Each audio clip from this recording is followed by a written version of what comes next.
এ পর্যায়ে আমাদের মাধ্যমে সংক্ষিপ্ত বক্তব্য প্রদান করবেন কুষ্টিয়া সরকারি কলেজ ছাত্র দলের সহ-সাংগঠনিক সম্পাদক জনাব মেহেদী হাসান টনি। বিসমিল্লাহির রহমানির রহিম।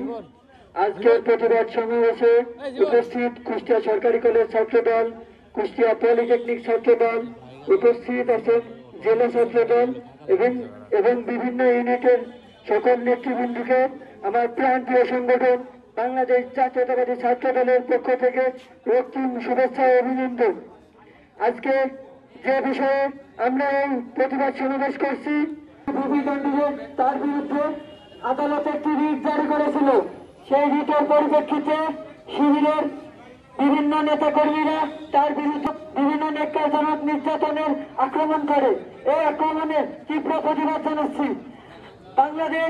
বাংলাদেশ জাতীয়তাবাদী দল বিগত 17 বছর আন্দোলন সংগ্রাম করেছে। ছাত্রলীগ বিভিন্ন সন্ত্রাসীদের রক্তচক্ষু মোকাবেলা করে আন্দোলন সংগ্রাম করেছে।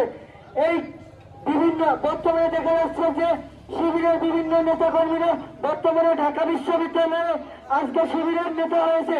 তারা আগে কি করেছে? ছাত্রলীগের লুঙ্গির তলে ছিল, আজকে তারা কেন্দ্রীয় নেতা। এর ঘোর প্রতিবাদ জানাচ্ছি এই পলিটেকনিক ইনস্টিটিউট থেকে।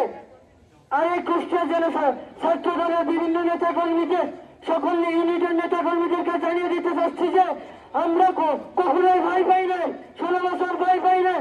বাংলাদেশের সকল মানুষকে জানিয়ে দিতে চাচ্ছি যে আমরা বিগত 17 বছর আন্দোলন সংগ্রাম করেছি, সামনে আগামী আন্দোলন সংগ্রাম করে যাব।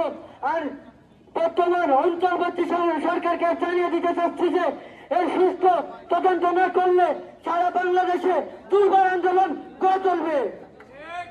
এই বলে আমার সংক্ষিপ্ত বক্তব্য শেষ করব। বাংলাদেশ জিন্দাবাদ, বাংলাদেশ জাতীয়তাবাদী ছাত্র দল জিন্দাবাদ, শহীদ প্রেসিডেন্ট অমর খালেদা জিয়া জিন্দাবাদ।